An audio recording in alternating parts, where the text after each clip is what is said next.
No, they aren't. They aren't genuine cases. Asylum seekers. No, I am saying they do not qualify. They should not qualify, but they are classified as asylees, as you say, and that's the whole panoply. In fact, they get more than citizens. They have housing built for them. Undocumented citizens as a whole, because you have such strong opinions on this. Ann Coulter goes head-to-head with Hasan Piker in a heated debate about illegal immigration, tearing apart his arguments on the asylum system. Ann Coulter calls out how the current immigration policies are being exploited, while Hasan Piker defends bypassing legal immigration pathways. Hassan Piker, often criticized for his performative takes, seems out of touch as Ann Coulter pushes for real solutions to put America first. Do you agree with Ann Coulter's tough stance on illegal immigration, or do you side with Hasan Piker's perspective? Let me know in the comments. Don't forget to like, subscribe. Let's check it out. Absolutely not. Also, what difference does it make whether we build a wall or not? These are legal asylum seekers coming in the caravan. It's not like these people are coming to cross the border or jump over the Mexican border. I feel like if they were trying to sneak into the country, they'd probably be doing a better job and not come in such high numbers coming in after escaping violence in their countries. And then on top of that, this notion that Ann is snuck in, they have welfare checks waiting for them at the border is also preposterous. It's proven over and over again that immigrants contribute far more than they take to the U.S. economy. And I think there was 1,436 economists from all different backgrounds that wrote an open letter to Donald Trump advising him that immigration is a net benefit. It's virtually every single economist agrees on this. Ann?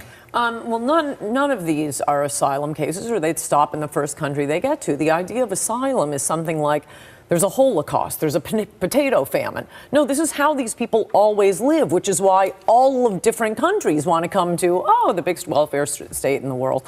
That is the United States, and get welfare checks. And yeah, okay, you got economists to sign a letter. Dumping poor people on America is not making us better. They are far more likely to be receiving welfare, and that's just your average illegal immigrant, and immigrant are way higher to be accepting government assistance than American. How would they accept government assistance? Applicants don't have to wait at all. They instantly get given food, housing, everything, but they aren't asylum cases. These aren't people fleeing one corrupt, they're trying to kill you. Otherwise, they'd get to Mexico and say, whew, home free, I'm in Mexico. No, they want to come to the biggest welfare state in the world. Hasan Piker raises a critical point that Ann Coulter conveniently overlooks. Immigration, including asylum seeking, is often a response to dire circumstances like war, poverty, and oppression. Labeling these people as abusers of the system strips away their humanity and ignores the real reasons they're fleeing their home countries. Sure, the system may need reform, but shutting people out isn't the answer. America has always been a land of opportunity, built by immigrants, and it's hypocritical to suddenly act like the door should be closed. Hasan is right. Our focus should be on creating policies that address root causes and promote integration, not demonizing vulnerable people. What do you think? Isn't a more compassionate, inclusive approach true to America's values? Drop your thoughts below. Let's get back into it. The American welfare state might be big in totality as far as our population goes, but it's definitely not as encompassing as plenty of other European nations. But that's besides the point. You mentioned welfare. Can you describe to me specifically how undocumented citizens take advantage of our robust welfare state? They can't walk to Sweden. They can walk to this country. No, but you're not answering my question. They can also walk to Mexico, and they're not stopping there. Okay, but you're not answering my question. Well, you say coming asylum. To the US asylees are entitled to everything citizens are. So now they're asylum seekers because previously you were using the perspective that they aren't asylum seekers. No, I am saying they do not qualify. They should not qualify, but they are classified as asylees, as you say, and that's the whole panoply. In fact, they get more than citizens. They have housing built for them. Undocumented citizens as a whole, because you have such strong opinions on this, and look, you've been doing this for longer than I've been alive, so I would love to hear your perspective on exactly how undocumented citizens take advantage of our supposedly robust welfare state. We know they're massively collecting food stamps, health care. It is 100% Absolutely true. not true. The only thing you can say is maybe they're using health care. Yeah, okay, the health care, as far as emergency rooms, approximately is 0.09% of the entire health care budget. Schools, English as a second language classes. All these schools across America. Oh, sorry, there's going to be no Christmas pageant this year. We had 16 English as a second language classes. Are you making the assumption that Latin American countries are somehow not Christian and therefore don't want Christmas? What does this have to do with Christmas? Well, you're not following the argument. Especially when considering the current political climate in this country.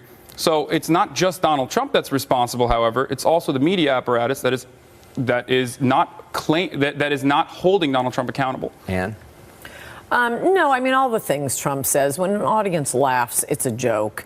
None of this is inciting language, talking about shooting somebody on Fifth Avenue. Come on, it's a joke. Historically, political violence has come from the left, which is why a lot of people thought it. Which is why you have the weekends, for example, instead of anyway. like I'm still talking. 7-day work week. But so it's been, back to the Weathermen, Sacco and Vanzetti, the anti-war protests. You had, of course, the attack on Steve Scalise. You have all the anti-globalists. The Seattle protests. It's just historically the Bernadine Dorn and Bill Ayers. This has historically been something that's come from the left. So what does that have to do with what's going on right now, though, with this specific instance of violence? This, as I was saying, and there have also been a lot of hate hoaxes. So what was surprising here is, okay, you got yourselves a Trump supporter. Also, at least half Filipino.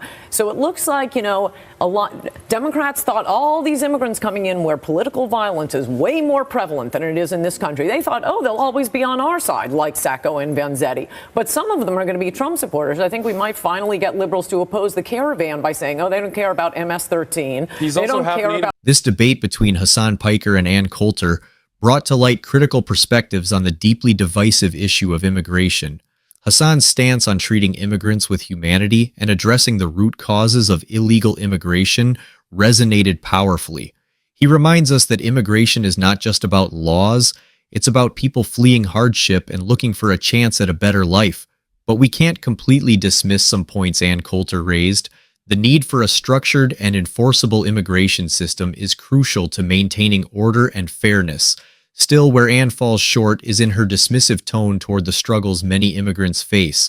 Hasan Piker shines by emphasizing compassion and advocating for systemic reforms that address these issues at their core. It's clear that America needs solutions that balance compassion with practicality. But what do you think? Is Hasan right to push for more understanding and reform? Or do you side with Coulter's emphasis on strict enforcement? Or perhaps there's a middle ground? Share your thoughts in the comments below.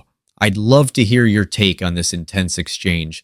And as always, don't forget to like this video, subscribe for more engaging discussions, and share it with someone who would enjoy this debate. Thanks for tuning in, and I'll see you in the next one.